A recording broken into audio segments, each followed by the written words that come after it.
So hello my art loving friends. We have a lot going on in today's video and I'm really excited. I desperately want to get into this, but once I open this, it's open and that kind of freaks me out because I know I won't have a lot of time to get back to it. So I'm gonna wait on this and instead we'll be looking at these King Art watercolors that Kimberly Crick sent me.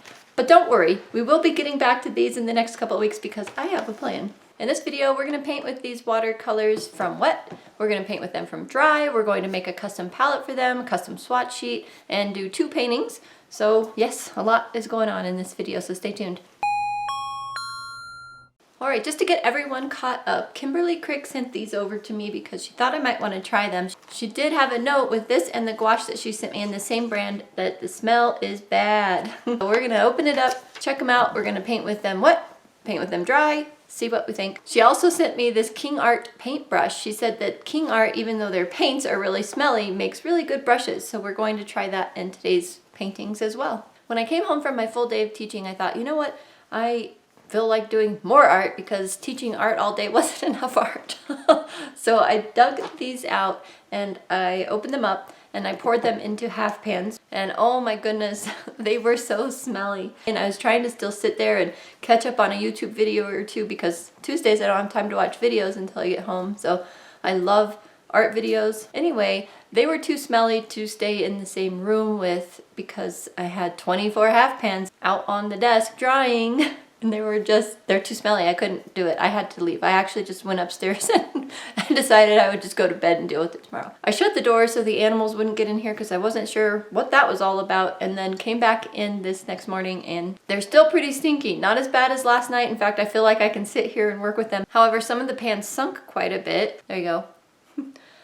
And so I'm thinking I will probably want to pour more paint and make these completely full. So hopefully these work from dry because I'm pouring all the paint into these half pans. Oh, I really don't want to stink up my whole house right now. In fact, I changed clothes and went to bed and I swear I could still smell it in my bedroom.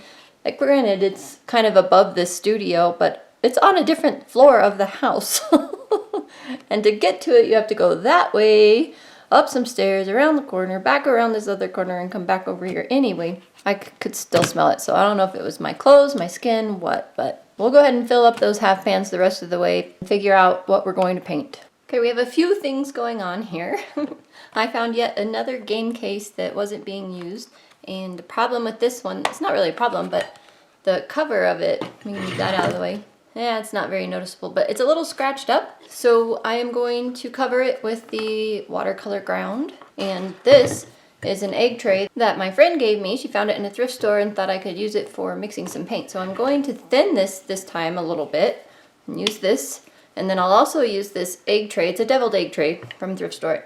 Anyway, I'm gonna use that also for when I paint with these straight from the tube. I'll put the colors I need in these little egg slots and see what happens. So a few things with this watercolor ground. Number 1, watering it down does not work. Number 2, using a brush does not work. So I finally gave up on that whole thing after this coat dried and I was going to use a brush with it thicker. That didn't work. So I just gave up and started using my finger. Don't recommend doing that because then I realized, wait, is this stuff toxic? And then I started to read the bottle and I decided I'll get a palette knife and finish that up. So then I'm not doing a serious swatch sheet here, but I do need to see what these colors look like so I can pick the right colors for my first painting. So with the paint directly from the tube, this is the painting I'm going to do. And the colors I chose for that I put out on this deviled egg tray. They are mid-yellow, orange yellow, sap green, hooker's green, a little bit of the scarlet, but I don't know that I'll use it. I just wasn't sure. Ultramarine blue for mixing some of the darks. Burnt sienna, cerulean blue, viridian, burnt umber, and raw umber. We are trying the King Art brush, hopefully for the entire painting, because it comes to quite a fine point, I think. So I'm giving this painting a really soft look, so I wet the whole surface and then I lay my paint in. And truth be told, I'm not fully happy with this painting, and there's a couple of reasons for that. First of all, I was being a stubborn goofball about trying to just use this one brush because it really is too big for some of the things that I needed to do in this painting. Secondly, I am not fully happy with the color I chose for the blue outside of this painting, so that's all right. I mean, it's still a pretty painting at the end. I think it's pretty enough, but there's definitely some things that I would do differently if I were to redo this painting. And then I try again to use this brush for the trees. I know I haven't got there yet. It worked great for the bushes and stuff, and then I also have to remember how long etcher paper stays wet, especially when it's taped. So then I let it dry, but then needed to smooth out the sky, and so then it's all wet again, and then I had to wait. But anyway, back to what I was saying with the trees, that I didn't finish my sentence. When I'm doing the trees, I really should have switched to a smaller brush because I don't get the look I want at all in the branches and stuff. And then I'm done with the painting and I go back and look at it later and I'm like, oh, duh. I should have used stippler or a sponge or something. So it's one of those, I don't know, stubborn brain dead moments. Whatever it is, it's fine. Like I said, the painting's still pretty. It's just not what I was hoping for. And the paint itself worked great. It dried out in the egg trays, though, super fast. So I was basically re-wetting paint right from the start. But it's all right. The painting turned out okay. The paint was easy to work with, but it was stinky. And you don't really notice it, though, like when you're working in the painting, with the painting, until you leave the room and come back. But yeah, this is my first little painting with straight from the tube paint. Once again, I have used this score tape to attach all these half pans to my case. You can kind of see the tape there. They're very well in there. And it latches. It's a little bowed, which I knew, but since it latches, I wanted to use it. And then I sketched out the swatch sheet, so I'm just going to put these onto there. Life is good. And I wasn't going to do the whole salt thing with this because the slots are so tiny, but then I couldn't help myself. My salt was out and I just did it, and it actually kind of looked cool on some of these, so I was glad at the end that I went ahead and did the salt method. And here's the swatch sheet all dry. Few of them have some pretty neat salt effects. Some are just so-so, and some are not at all. All right, I'm going to label this and laminate it. So it did occur to me, sadly, after I'd already poured these into half pans, that I could probably add some oil to them and make them smell less bad. And I have clove oil, and clove oil is something that gets added to watercolors sometimes, so I'm like, oh, these are too late probably, but I did put a drop of oil on every pan and it soaked into some of them, but the oil is just kind of sitting on the top of ones that don't have cracks. And it's been a full day since I did it, and now the pans are super soft. So it'll be interesting to see how they re-wet because these pans were hard before I put the oil on them. So I know that's a trick people do anyway. So anyway, the chemical smell in this, it's still there.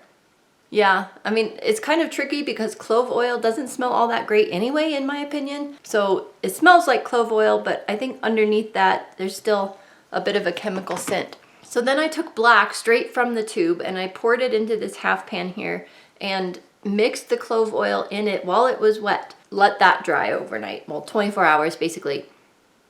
And yeah, it smells like clove oil, but there's definitely still a chemical smell in that. So then, I should have just done this to start with because this was my original plan, was to use peppermint oil. It says peppermint. And try it. I didn't know what peppermint oil, if that would hurt the watercolor, but I grabbed a green so I wouldn't use all of one color, right? And mixed peppermint oil in it while it was wet and then let it dry for 24 hours. And these crack a lot, but this one smells good. I don't detect any chemical smell in this one at all. So peppermint oil is the way to go for masking the chemical smell in these. So I would say if you refill the pans, use some peppermint oil.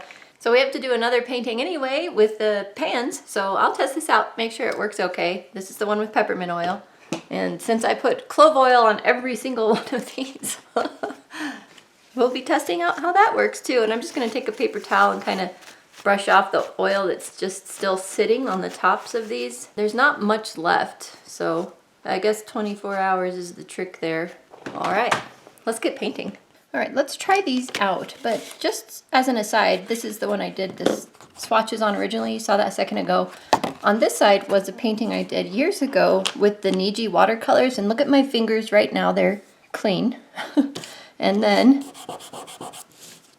now see. Yeah.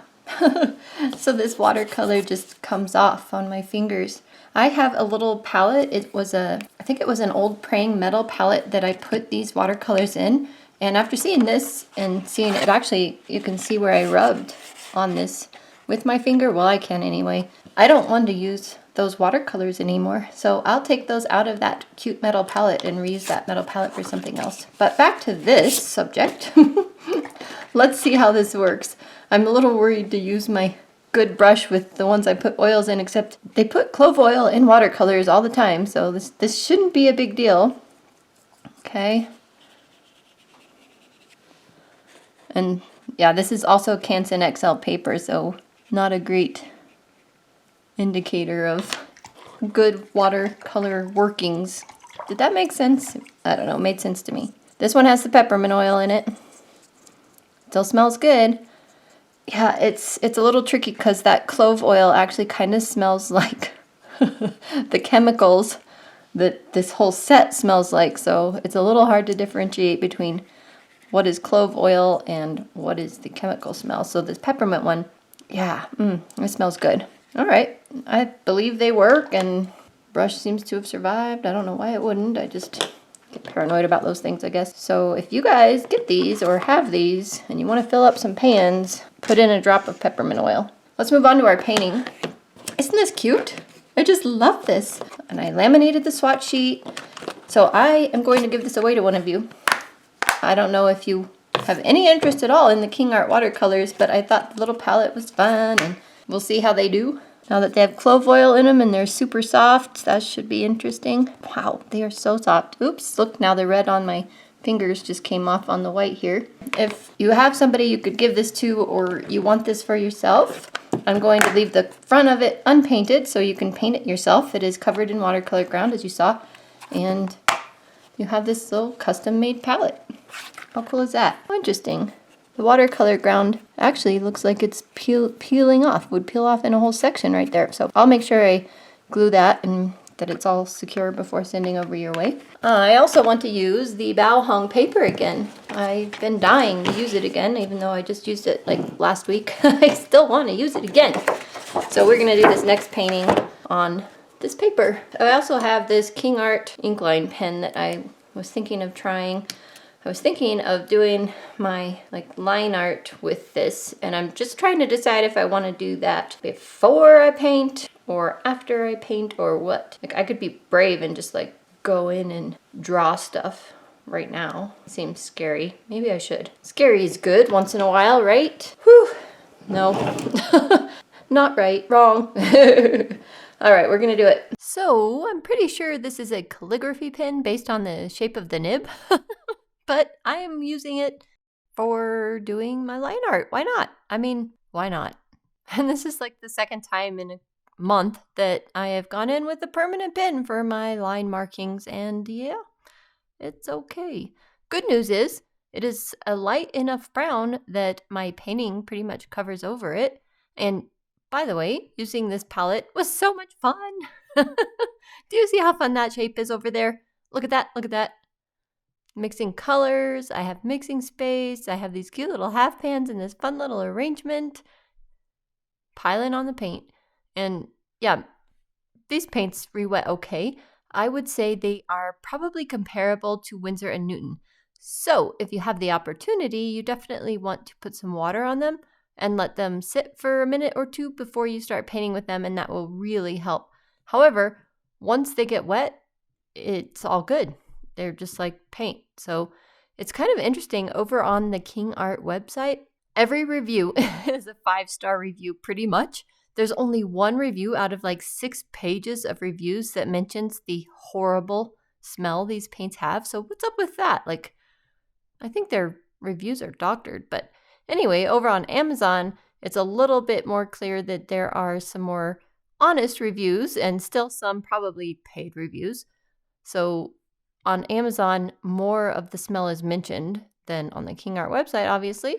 So anyway, found that interesting. Thought you might too. Also, a couple of the reviews mention that these don't feel like watercolors at all, and I did not get that impression. These seem just like watercolors, so maybe I used them in an incorrect fashion. I don't know. I don't know if the people knew what they were talking about over on Amazon either, but there you have it. There was a review that said these didn't even feel like watercolors. They don't move in water like watercolors, and yet I used them for this watercolor painting, and I was pretty happy with them. So I thought that was kind of interesting. One thing I did notice is that it felt like I was using a lot of paint. So some of these half pans at the end of the painting are pretty empty. Like the reds are very empty, and I don't know, maybe one of the violets. I can't quite remember, but yeah. Anyway, here I am taking out the glass dip pen that one of you got me. I love this thing. It is so much fun to use. And I just grabbed a water-based India ink over there that's supposed to be permanent when it's dry, and that's what I'm using with it. And I did pretty good with it, but I think there was a couple of times where I left the nib on the paper just a little bit too long and it made a big puddle shortly after I dipped into the India ink. So then I tried to wipe it off with a paper towel and it kind of just spread bigger right there. You can see one right there. And there's another one in this last window, which I'm not quite to yet in the video, but I'm getting there. And I don't know what I did wrong, but yeah, so you can see that spread there. So I think maybe don't hold the pen nib on the paper and just leave it for any amount of time. But this is it. This is my painting. It was fun. It was enjoyable. The paints were fine. Just re-wet them first, I guess. I don't know. I had no problem with them except for the smell. So I put a drop of peppermint in these for you guys for the giveaway, so you can try that. If you had fun here with me today, make sure you hit that like button down below. It really helps my channel out and it makes me feel good. Also, I did start a Patreon page, and if you looked at it from last week's video, then I did change the tiers just a little bit, just to make the lower tiers a little bit more benefit to you guys. So check that out if you want extra content from me. No big deal if you don't want to check it out. You just being here on YouTube also makes me quite happy. It's just for those of you that might want some extra content from me, line art, tutorials, and that kind of thing. Alright guys, thanks so much for hanging out with me today. I really appreciate it. We have so much fun things coming up on this channel because of all the boxes that I've received lately. If you go to my channel and click on the videos and kind of glance through, it's kind of in the last month or two that you'll see all the boxes that I've received so generously lately, and we have a lot of supplies to play with. So subscribe if you're new because you won't want to miss a thing. As always, I'll see you in the next video. Bye for now. Hello my art-loving friends. So today, no. I always have a plan. Maybe not. Now the big dog's coming down the stairs. I hope she didn't ruin that part of the video. Clickety clackety clickety clackety. If you had fun here with me today, make sure you hit that. If you had fun with me here today, with me here, yeah. Okay. That sounded weird for some reason. No big deal if you don't, by the way. This is just out there for those of you that might want some extra. Oh my goodness, I can't do it. Okay, we're trying this for the last time. I'm gonna get it this time. Okay. No big deal for those of you that don't want to go check it out. It's no, oh my gosh.